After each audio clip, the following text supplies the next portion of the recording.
important because of the work we do. We are human beings and around the world. I've been very ill. I had 4 miscarriages. And ever since, I'm afraid because I think it's pesticides. We never thought that they were doing something that would endanger us. It makes me furious that my children drank contaminated water and no one gave a damn.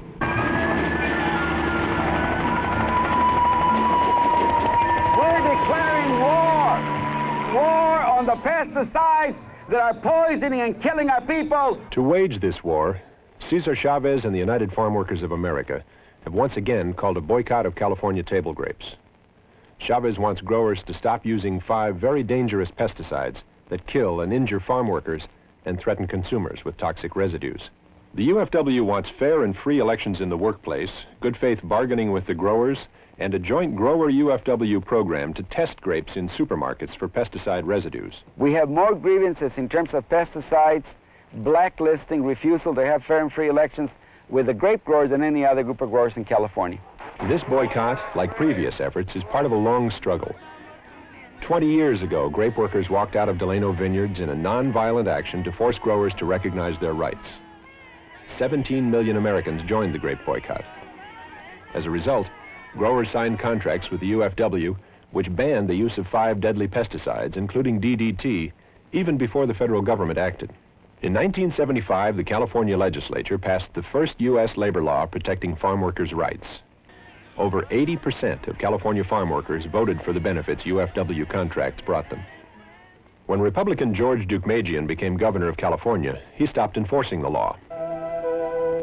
California's corporate growers have contributed millions of dollars to his election campaigns. Governor Deukmejian has literally destroyed the Agricultural Labor Relations Act, that act that gave the workers the right to organize and bargain collectively. Without the law, we cannot organize unless we boycott, and that's what we're boycotting. Grape workers face powerful opponents.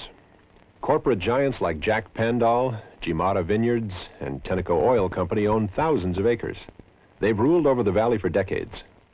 It's a way of being, a way of thinking, a way of acting that no one is going to tell them what to do. The workers get killed, get pressured, get blacklisted, get attacked physically because they want a union. In Delano, the M. Caritan Company hired thugs to break up an election for union representation at its grape ranch in June 1979.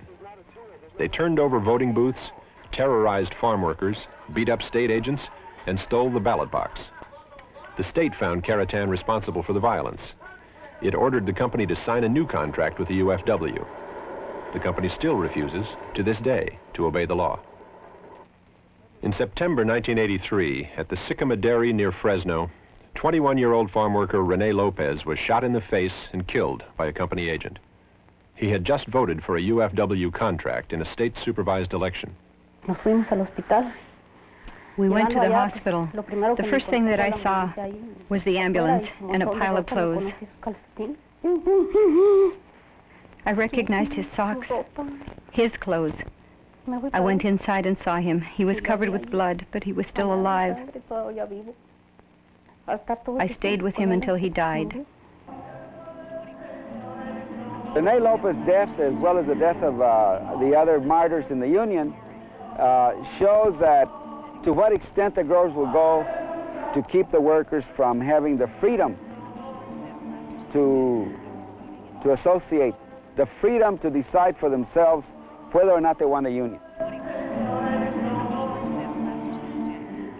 Without contracts, farm workers earn low wages under miserable working conditions. They have no protection from deadly pesticides.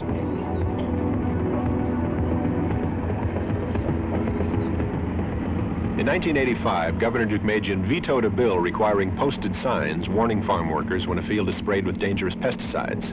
He said California's $14 billion a year agribusiness couldn't afford the signs. Every year, more than 300,000 farm workers are poisoned in the United States. Farm workers have the highest incidence of job-related illness in California. Grapes are the most dangerous crop. Pesticides cling to leaves and are absorbed through the skin.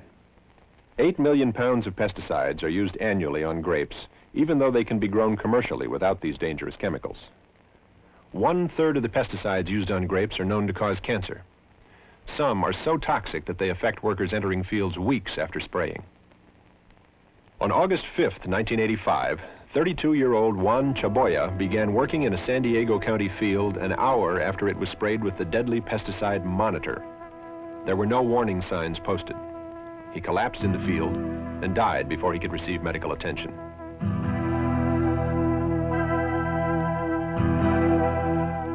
Pesticides are also dangerous to the children of farm workers. Salvador de Anda followed his father into the fields. His mother, Alicia, worked in the grape fields during her pregnancy. On Salvador's 9th birthday, doctors told his mother that he has inoperable cancer. My whole world just crumbled up. Alicia de Anda blames pesticides.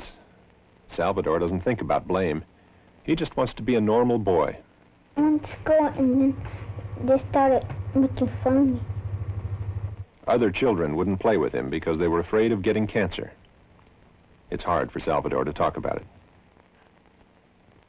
Francisco Larios' daughter, Amalia, was born with a piece of her spine missing. Amalia is 4 years old. Despite many operations, she will never walk. Her parents are convinced that pesticides are at fault. Her mother worked in the fields sprayed with deadly chemicals during her first months of pregnancy. If I would have known this would happen, I would have never, worked in the fields or anything, but you never know. 5-year-old Felipe Franco is another victim of pesticides. He was born without arms or legs. His mother, Ramona, worked in the grape fields until she was in her 8th month of pregnancy. She was exposed to Captan, one of the pesticides United Farm Workers wants banned. They never tell you when they spray pesticides because they don't care about people's health. At first, I was very angry, but no longer. Now I don't know. I don't know why they keep using them. The dangers posed by Captan are not confined to farm worker families. The California Department of Agriculture found residues of Captan and 10 other pesticides on grapes they sampled. Most of these residues cannot be completely washed off. The long-term effects of pesticides on consumers are unknown and may not show up for many years.